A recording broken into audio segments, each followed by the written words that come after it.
Gente, eu vim dar uma vida aqui pra vocês. Eu tava vendo 2 vídeos aqui no meu canal, né? Eu vi aqui uns comentários. Olha, ensinando aqui, ó. Para de hatear o canal dos outros pra você que tem pra você. Tem problema, menina? Para de dessa, que ódio. Gente, eu não tô gostando disso, tá? Essas pessoas que ficam falando de mal de mim não sabem o que eu vou fazer. Eu posso denunciar. Eu falo assim, onde que a gente perguntou? Eu faço meus vídeos.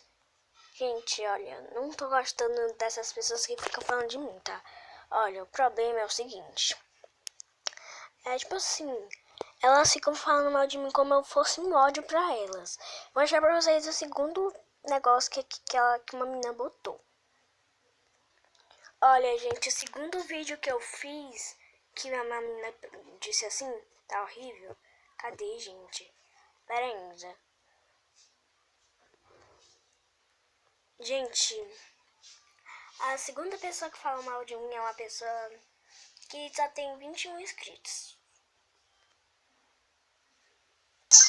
Gente, esse vídeo aqui que eu fiz, ele fala assim, joga Roblox. Um dia eu vou jogar, tá, gente? É porque eu desinstalei, eu não tava mais jogando.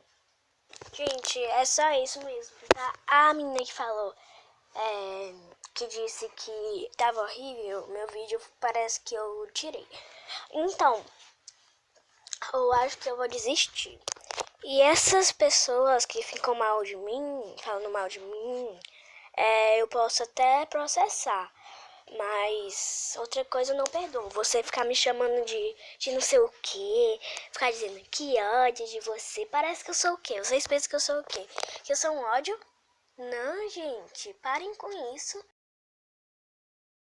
Gente, aquele número que tava me ligando é de outro lugar. Então não coisa. Bom, gente, então tchau.